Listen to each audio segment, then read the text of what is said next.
పశ్చిమ గోదావరి జిల్లా నరసాపురం పార్లమెంటు నియోజకవర్గ వైఎస్ఆర్సీపీ ఇన్ఛార్జిగా గూడూరి ఉమాబాల నియమితులయ్యారు. ఆమె జిల్లా అధ్యక్షురాలుగా కూడా పనిచేయడంతో పాటు మొదటి నుంచి కూడా పార్టీలో ఉన్నారు. ఈ నేపథ్యంలో ఆమెతో మాట్లాడదాం, ఆమె స్పందన తెలుసుకునే ప్రయత్నం చేద్దాం.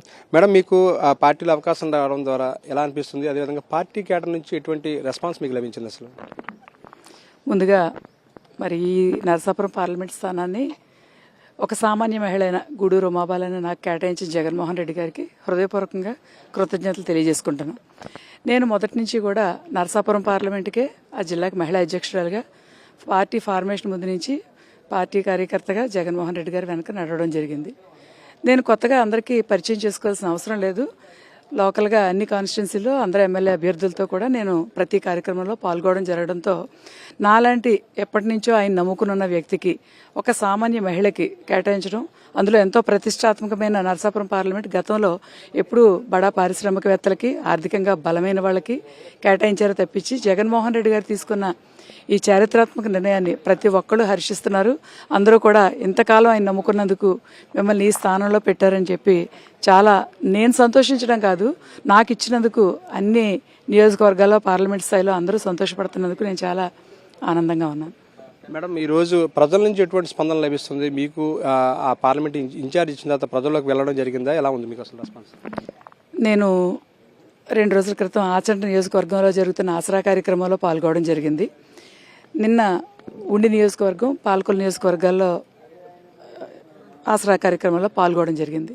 అక్కడ వేలాది మంది మహిళలు ఆ కార్యక్రమానికి హాజరైన వాళ్ళు అక్కడ అసెంబ్లీ ఎమ్మెల్యేలు కానీ నన్ను పరిచయం చేసినప్పుడు ఒక మహిళగా ఈవిడకు మొట్టమొదటిసారి ఇచ్చారన్నప్పుడే అక్కడున్న మహిళలందరూ కూడా ఎంతో ఆనందంతో చేతులు పైకెత్తి హర్షాన్ని వ్యక్తం చేయడం అన్నది చాలా, అంటే ఆడవాళ్ళు కూడా మనకు ఒక అధికారాన్ని చట్టసభల్లోకి పార్లమెంటుకు కూడా పంపే అవకాశాన్ని జగన్మోహన్ రెడ్డి గారు, అంటే పెద్ద పెద్ద వాళ్లే కాదు, బీసీలు, మహిళలు, ఆర్థికంగా మధ్యతరగతి వాళ్ళు కూడా పార్లమెంటుకి పంపించగలనని చేసిన జగన్మోహన్ రెడ్డి గారికి చాలా కృతజ్ఞతలు తెలియజేస్తూ చాలా హర్షాన్ని వ్యక్తం చేస్తున్నారు. మేడం, సంక్షేమ పథకాల మీద ప్రజలు ఏమనుకుంటున్నారు? మీరు జిల్లా అధ్యక్షులుగా కూడా ఉన్నారు, ఇప్పుడు పార్లమెంటుగా ఇన్ఛార్జిగా, అంటే రేపు పార్లమెంట్ పరిధిలో మొత్తం అంతా తిరగబోతున్నారు. ఎలా అనిపిస్తుంది? ప్రజల నుంచి ఎటువంటి స్పందన లభిస్తుంది సంక్షేమ పథకాల మీద? ఈరోజు సంక్షేమ పథకాలు ఆయన చెప్పిన నవరత్నాల పథకాలనే కాకుండా ప్రతిరోజు మేము వై ఏపీ నీడ్స్ జగన్ కార్యక్రమంలో డిస్ప్లే బోర్డు ద్వారా అమౌంట్స్ అన్ని ఒక్కొక్క వాడికి ఎన్ని కోట్లాది రూపాయలు కేటాయించామన్నది, మరి 9 పథకాలు నవరత్నాలు మేనిఫెస్టోలో పెడితే డిస్ప్లే బోర్డులో 33 పథకాలు ఉంటున్నాయి. అంటే చెప్పినవే కాకుండా చెప్పని ఎన్నో వాగ్దానాలని, ఎన్నో పథకాలని చేస్తున్న జగన్మోహన్ రెడ్డి గారిని డైరెక్ట్గా, అందులోనూ గతంలో అయితే ఏదైనా ఒక పథకానికి ఒక డబ్బు కావాలంటే పెన్షన్ డబ్బును తీసుకోవాలన్నా ఆ రోజు పనిని మానేసుకుని ఆ రోజు కూలి పనిని కానీ జీతాన్ని కానీ లాస్ చేసుకుని ఆటోల్లో, రిక్షాల్లో, ఆఫీసుల చుట్టూ తిరిగి ఈ రోజు అవదమ్మా 2 రోజులు పడుతుందంటే మళ్ళీ వెళ్ళి వచ్చిన డబ్బులో సగం డబ్బుని ఈ రకంగా దళారులకి లేకపోతే లంచాలకి తిరగడానికి ఖర్చు పెట్టే ఆ విధానానికి స్వస్తి చెప్పి కొత్తగా వాలంటీర్ వ్యవస్థని, సచివాలయ వ్యవస్థని ప్రవేశపెట్టి దాని ద్వారా ఇంటి గుమ్మంలోకి అన్ని సదుపాయాలను అందించడమే కాకుండా డీబీటీ ద్వారా డైరెక్ట్గా మరి వాళ్ళకు కూడా తెలియకుండా చెక్ చేసుకుంటే అమౌంట్ వచ్చేసే విధానాన్ని ప్రవేశపెట్టిన జగన్మోహన్ రెడ్డి గారికి వాళ్ళు ఎంతో జీవితాంతం కృతజ్ఞతలు తెలియజేసుకుంటారు. గతంలో కొన్ని రాష్ట్రాల్లో మహిళలు కూడా ముఖ్యమంత్రులుగా చేయడం జరిగింది. మహిళా ముఖ్యమంత్రులు కూడా మహిళల గురించి ఎంత సంక్షేమాన్ని ఆలోచించాల.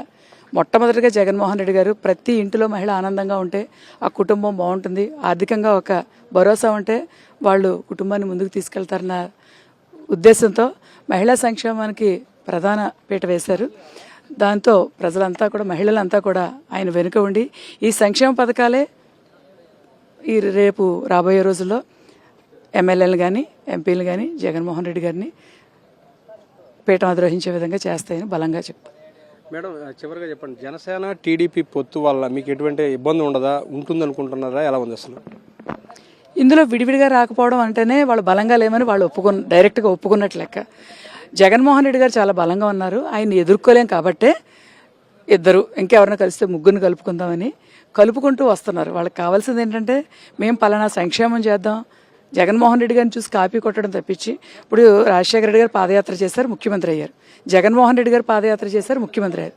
అందుకని వాళ్ళు చూసి, మమ్మల్ని చూసి, మా నాయకుడిని చూసి, జగన్ గారిని చూసి మళ్ళీ పాదయాత్ర చేసి ముఖ్యమంత్రి అవ్వాలనడం తప్పించి అనుభవం ఉంది, నేను 14 సంవత్సరాలు ముఖ్యమంత్రిని అన్న చంద్రబాబు నాయుడు గారు, జగన్మోహన్ రెడ్డి గారు మొట్టమొదటిసారి చిన్న వయసులో ముఖ్యమంత్రి అయిన వ్యక్తి చేసిన ఈ ఆలోచనలు ఇదే బడ్జెట్లో ఈ సంక్షేమ పథకాలు ఎందుకు చేయలేకపోయారు?